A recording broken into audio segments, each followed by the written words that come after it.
when you go into a very significant period of adversity where you're doubting everything about you, once you get through that, you are stronger after that, and your confidence and your desire to take the next risk and the next bold adventure is greater.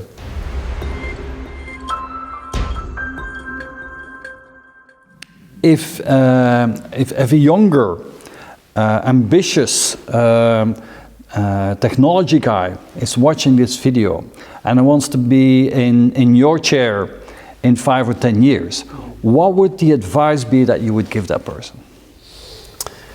I guess there will be a few, but I would say, number one, and it may be cliche, but always be learning.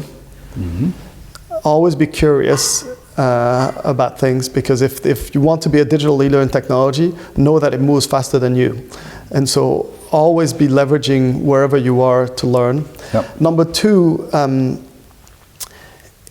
a career may seem like a long time, 25, 30 years. In reality, it's very short. And so you have to be taking risks.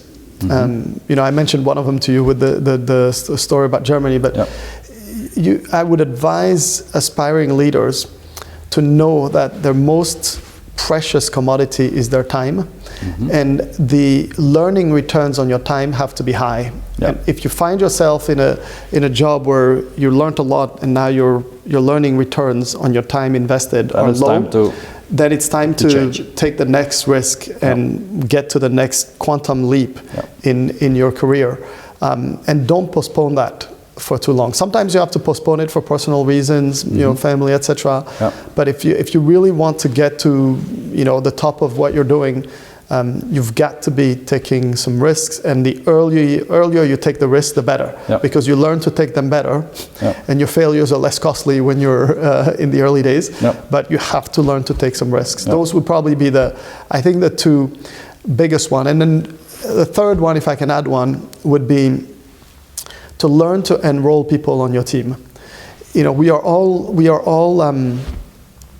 taught about this meritocracy, that hey, if you work hard, and you do things yourself, you will do well. But the reality is nobody gets anywhere on their own. And so learning to, with humility, go to people and take them as mentors or sponsors, as advisors. That's what I mean by learning to have people on your team, is the people who can give you a perspective that you don't have, who can see some things in you that you can't see for yourself. Learning to do that early on and doing it proactively, I think, is the third perhaps leg of this stool of how you accelerate your career.